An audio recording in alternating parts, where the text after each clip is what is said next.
World War II was a global conflict that lasted from 1939 to 1945 and involved most of the world's nations.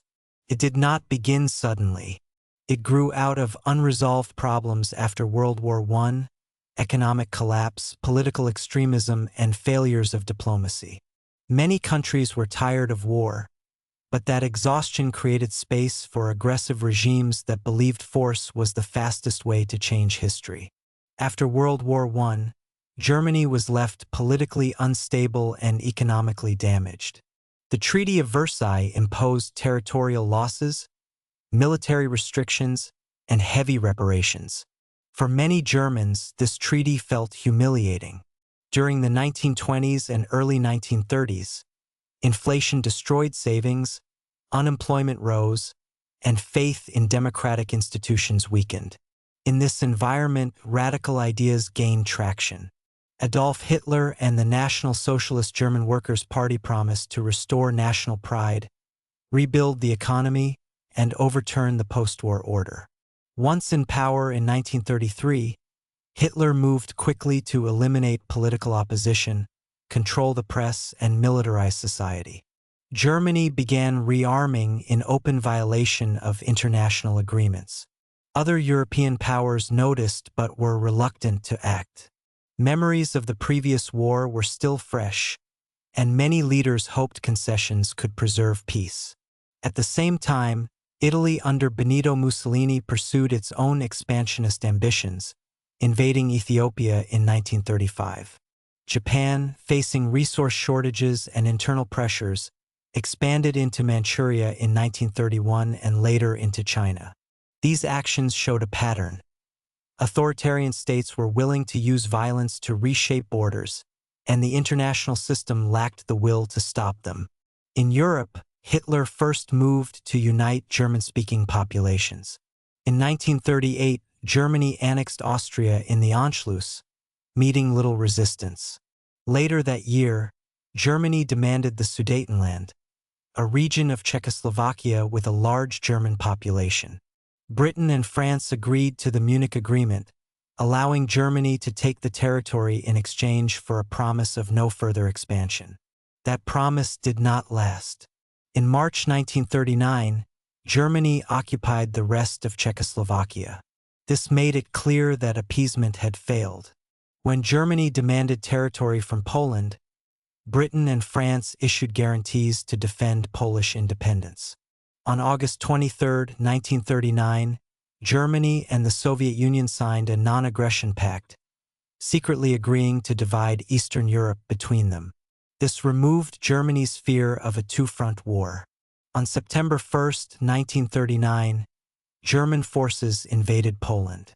They used a new style of warfare later called Blitzkrieg, combining fast-moving tanks, aircraft, and coordinated infantry. Polish defenses collapsed quickly. On September 17th, the Soviet Union invaded Poland from the east. By the end of the month, Poland was defeated. Britain and France declared war on Germany, marking the beginning of World War II in Europe. The early phase of the war saw rapid German victories. In 1940, Germany invaded Denmark and Norway, securing access to resources and strategic ports. In May, German forces attacked France, the Netherlands, Belgium, and Luxembourg. By moving through the Ardennes forest, which the Allies considered impassable, German armies bypassed French defenses. Paris fell in June, and France surrendered soon after. The speed of the defeat shocked the world. Britain now stood largely alone in Western Europe. Hitler hoped to force Britain into submission, either through negotiation or invasion. Before an invasion could occur, Germany needed air superiority. This led to the Battle of Britain in the summer and autumn of 1940. German aircraft bombed airfields, factories, and cities. British pilots, aided by radar and effective coordination, resisted successfully. Germany failed to gain control of the skies, and the planned invasion was postponed indefinitely. As the war continued, Germany turned east. Hitler viewed the Soviet Union as both an ideological enemy and a source of land and resources. On June 22, 1941, Germany launched Operation Barbarossa, the largest invasion in history. Millions of soldiers crossed the border. Initial advances were rapid, with Soviet forces suffering massive losses. Entire armies were encircled and destroyed. Despite these early successes, Germany underestimated the scale of the Soviet Union and its capacity to recover. Soviet industry was relocated eastward beyond the reach of German bombers. Harsh weather, long supply lines, and fierce resistance slowed the advance. By December 1941, German troops reached the outskirts of Moscow but were exhausted. A Soviet counteroffensive pushed them back. The quick victory Hitler expected did not happen. Meanwhile, the war had become truly global. In Asia, Japan had been fighting in China for years. Tensions with the United States increased as Japan expanded and Western powers imposed economic sanctions, especially on oil. On December 7, 1941, Japan attacked the U.S. naval base at Pearl Harbor. The attack caused heavy damage but failed to destroy key infrastructure. The next day, the United States declared war on Japan. Germany and Italy then declared war on the United States. The conflict now involved all major world powers. The entry of the United States changed the balance of the war. American industry began producing weapons, vehicles, and supplies on an enormous scale. The United States supported its allies through programs like Lend-Lease, providing material aid even before deploying large numbers of troops. In the Pacific, Japan initially achieved rapid successes, capturing territory across Southeast Asia and the Pacific Islands. However, these gains overstretched its resources. In June 1942, the Battle of Midway marked a turning point. The United States Navy sank 4 Japanese aircraft carriers, dealing a blow from which Japan never fully recovered. From then on, the Allies began a slow advance toward Japan through island-hopping campaigns. In Europe, the war became increasingly brutal. Nazi ideology treated Slavic peoples and Jews as inferior. Behind the front lines in Eastern Europe, special units known as Einsatzgruppen carried out mass shootings of Jews, political officials, and other targeted groups. These killings were an early stage of the Holocaust, the systematic genocide of 6 million Jews, along with millions of other victims including Roma, disabled people, and political prisoners. By 1942, Nazi leaders implemented the so-called final solution. Jews from across occupied Europe were deported to extermination camps such as Auschwitz, Treblinka, and Sobibor. These camps were designed for mass murder using gas chambers and forced labor. The scale and organization of the killings were unprecedented. Many people outside Europe did not fully understand what was happening at the time, but reports gradually emerged. On the battlefield, 1942 and 1943 marked a shift. In North Africa, British and later American forces fought German and Italian troops. The campaign ended with an Allied victory in Tunisia. In July 1943, the Allies invaded Sicily, leading to the fall of Mussolini's regime in Italy. Italy later switched sides, though fighting on the Italian peninsula continued as German forces resisted Allied advances. On the Eastern Front, the Battle of Stalingrad became one of the war's bloodiest and most decisive battles. German forces reached the city in 1942 and became trapped in brutal urban combat. In November, Soviet forces encircled the German Sixth Army. After months of fighting, starvation, and cold, the German army surrendered in February 1943. This was a major psychological and strategic defeat for Germany. After Stalingrad, the Red Army gradually pushed westward. The Battle of Kursk in the summer of 1943, the largest tank battle in history, ended in another Soviet victory. Germany lost the ability to conduct large-scale offensives in the east. From that point on, German forces were mostly on the defensive. In Western Europe, the Allies prepared to open a second front to relieve pressure on the Soviet Union. On June 6, 1944, Allied forces landed in Normandy on D-Day. Despite heavy casualties, they established a foothold in France. Over the following months, Allied armies advanced, liberating Paris in August. German forces retreated toward their own borders. As the Allies closed in, the destruction intensified. Cities were heavily bombed, civilians suffered, and millions were displaced. In December 1944, Germany launched a final major offensive in the West, the Battle of the Bulge. It failed, exhausting Germany's remaining reserves. By early 1945, Allied forces were advancing from both east and west. Soviet troops entered Germany, encountering devastated cities and evidence of concentration camps. In April, they reached Berlin. After fierce fighting, the city fell. Adolf Hitler committed suicide on April 30, 1945. Germany surrendered unconditionally on May 7. The war in Europe was over. In the Pacific, fighting continued. Allied forces moved closer to Japan, facing determined resistance. Battles such as Iwo Jima and Okinawa were extremely costly. To force Japan's surrender and avoid a prolonged invasion, the United States used atomic bombs on Hiroshima and Nagasaki in August 1945. The destruction was immense, and civilian casualties were high. Japan surrendered shortly afterward. World War II left deep scars. Tens of millions were dead, cities lay in ruins, and entire regions were destabilized. The Holocaust revealed the extreme consequences of racism, propaganda, and unchecked power. After the war, new international institutions were created to prevent future conflicts, though tensions soon emerged between former allies, leading to the Cold War. The war reshaped the global order. Europe's dominance declined, while the United States and the Soviet Union emerged as superpowers. Former colonies began movements toward independence. The memory of the war continues to influence politics, culture, and moral debates. It remains a reminder of how quickly societies can descend into violence, and how difficult the cost of stopping it can be. After 1945, the war formally ended, but its consequences defined the second half of the 20th century. Europe was exhausted.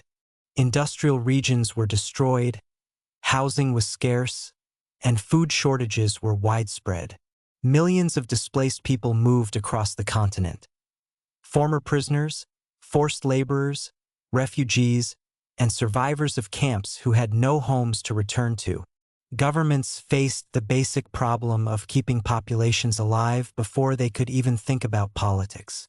Germany became the central question of the post-war order.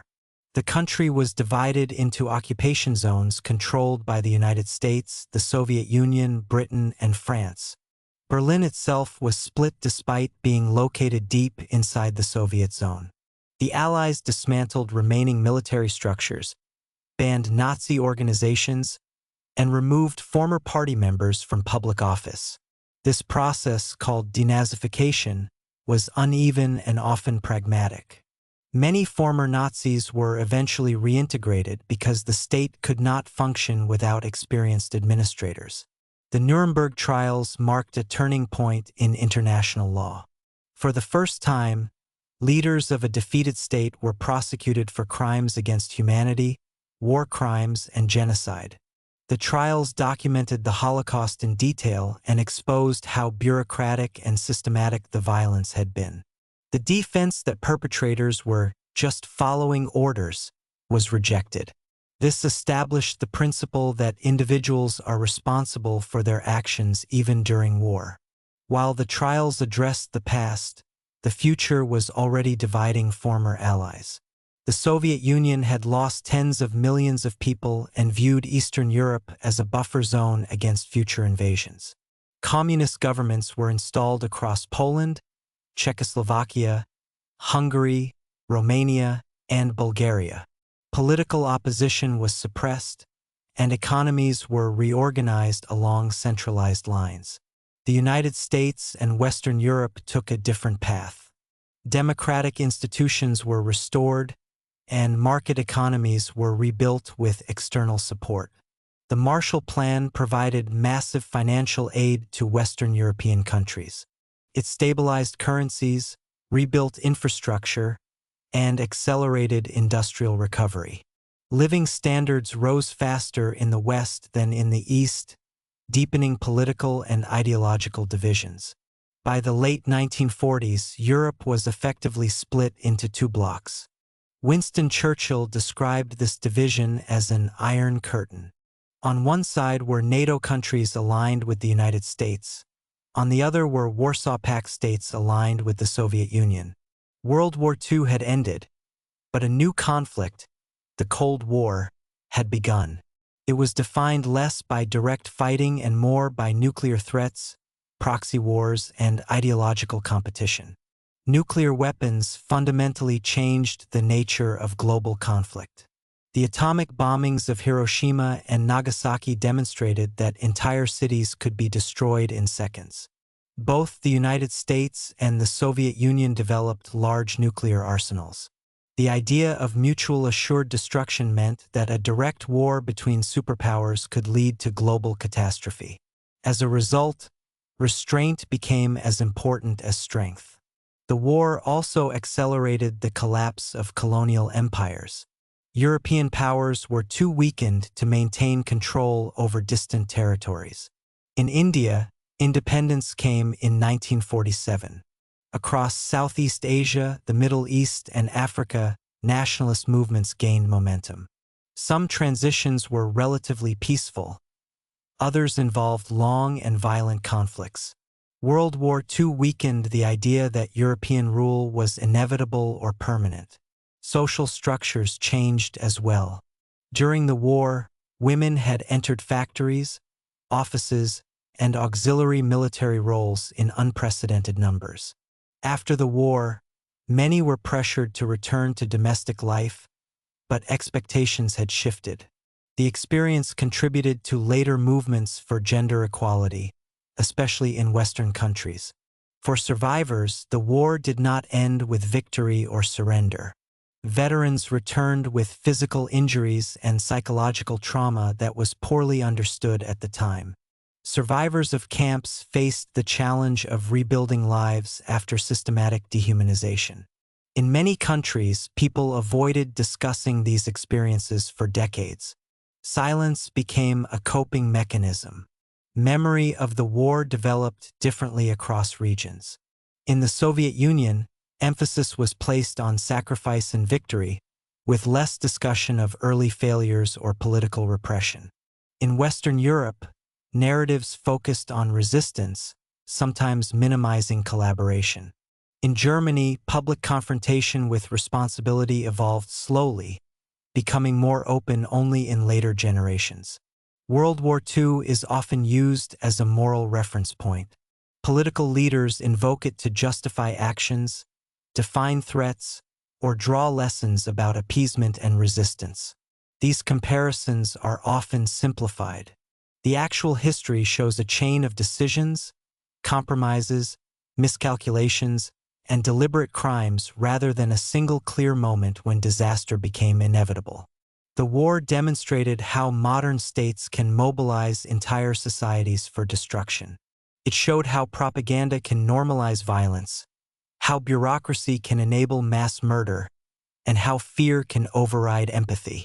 At the same time, it revealed acts of resistance, solidarity, and moral courage by individuals who chose to act despite enormous risk. World War II was not just a military conflict. It was a collapse of political order, a test of human values, and a warning. Its scale and consequences remain unmatched. Understanding it is not about glorifying victory or suffering, but about recognizing how fragile stability can be and how easily systems built by people can be turned against humanity itself. When looking at World War II as a whole, it becomes clear that it was not an accident of history. It was the result of long-term structural problems combined with human decisions. Economic collapse, unresolved grievances after World War I, weak international institutions, and fear of another major conflict created conditions where aggression went unanswered until it was too late. One of the main lessons of the war is that political systems matter. Authoritarian regimes concentrated power, eliminated dissent, and replaced reality with ideology. This made large-scale violence possible and, in some cases, inevitable. Once decision-making was isolated from public accountability, war and mass murder could be planned and executed with little internal resistance. Another lesson is the danger of normalization. Step by step, extreme actions became routine. Laws stripped people of rights, propaganda redefined enemies, and violence escalated gradually. For many participants, there was no single moment when they believed they had crossed a moral line. This gradual process is one of the most disturbing aspects of the war. The war also showed the limits of compromise. Attempts to preserve peace through appeasement were based on the belief that rational concessions could satisfy aggressive regimes. In reality, those concessions reinforced the idea that force worked. By the time resistance became unavoidable, the cost was far higher than it would have been earlier. At the same time, the conflict demonstrated that resistance is possible even under extreme conditions.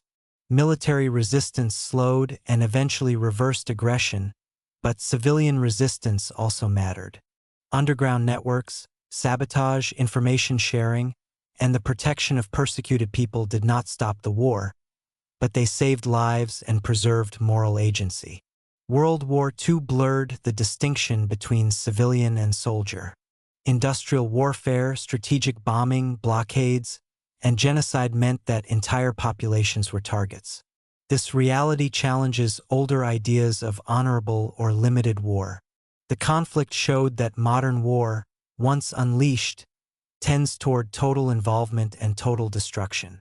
The Holocaust stands apart even within the broader violence of the war. It was not a byproduct of combat but a deliberate project of extermination. It required planning, logistics, obedience, and indifference on a massive scale. Understanding it forces a confrontation with uncomfortable questions about conformity, responsibility, and the role of ordinary people in extraordinary crimes. Victory in the war did not produce a world free of violence or injustice. It produced a different balance of power. Some dictatorships were destroyed, others survived or emerged elsewhere. New conflicts replaced old ones. However, the war did establish boundaries. Certain actions, at least in principle, became universally condemned. The institutions created after the war, such as the United Nations, were imperfect but reflected an attempt to prevent a repetition of global catastrophe. International law, human rights conventions, and norms against genocide and aggressive war emerged directly from the experience of failure. World War II also reshaped how societies understand memory. The war is remembered not only through facts but through narratives. These narratives influence identity, politics, and moral judgment. Selective memory can distort understanding just as much as denial. Honest confrontation with the past remains difficult and necessary. The most uncomfortable conclusion is that the conditions that led to World War II are not unique to that time. Economic stress, political polarization, propaganda, and fear still exist. The war does not offer simple lessons or guarantees. It offers warnings. World War II should not be treated as a distant or closed chapter. It is a case study in how modern societies can fail, how violence can be organized, and how recovery is possible but never complete.